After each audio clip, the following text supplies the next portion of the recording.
Mimi nataka niseme moja tu. Na nimshukuru sana gavana wa Kilifi, Your Excellency, ya kwamba gavana wetu wa Kilifi, mimi na yeye hatutaki mediator. Tulishindana, tukamaliza, na alipochukua ushindi kutawazwa, mimi mwenyewe nilimtafuta. Nilimpigia simu kwa sababu ya wana Kilifi na Kilifi kusonga mbele, nikamwahidi my total support kwa miaka yake 5. Kipindi kitakachokuja, kama ingekuwa ni mimi, ningesema wewe Mheshimiwa Ruto muendelee. Lakini kwa sababu mtatiwa kwenye mizani, mtajipanga na hawa. Mimi kitu ambacho nataka niwaambie watu wangu wa Kilifi ni kwamba tuko na Kilifi moja, hatuna Kilifi mbili. Tuko na Kenya moja, hatuna na Kenya mbili. Yale yote ambayo yanafanyika, na Mheshimiwa Gavana nimesema na kupongeza leo hadharani kwamba ulikataa maandamano kufanyika Kilifi. Na sisi tutasimama na wewe, kwa sababu Kilifi ikiharibika, hakuna mwingine atakayebeba huo mzigo isipokuwa wewe gavana. Kwa hivyo ichunge Kilifi, ilinde Kilifi, na sisi wote tutakuwa nyuma yako kuhakikisha umedeliver kwa watu wa Kilifi. Na ushirikiano wako wewe na rais, sisi unatupa nguvu sana kama wana Kilifi.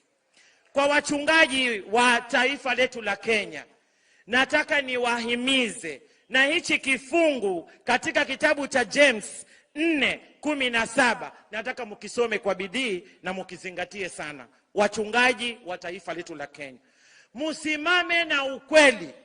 Hii Kenya inaongozwa na sheria, na kama sheria ilifuatwa ya uchaguzi hadi mwisho, wachungaji muache kutoka kupeana statement ya kusema Rais William Ruto aende afanye dialogue na Raila Odinga. Mushikane nyinyi, muende mkaonane na kiongozi wa upinzani na muambie ukweli. Ukishindwa, haijalishi umeshindwa na kura 1,000,000 ama kura 1, wewe umeshindwa. Fanya kazi yako, muache rais afanye kazi yake.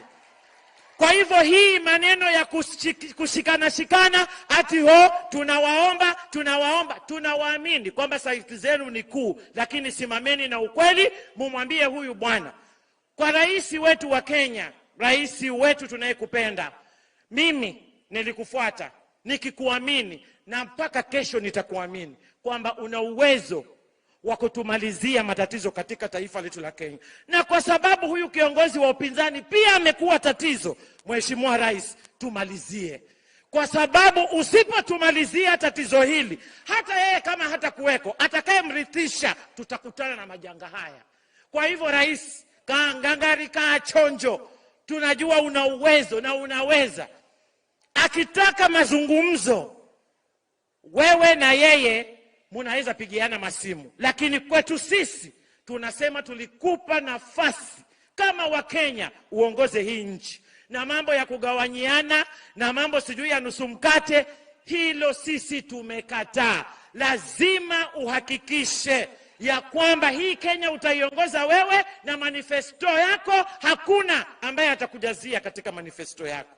Sisi tunasema hatuwezi.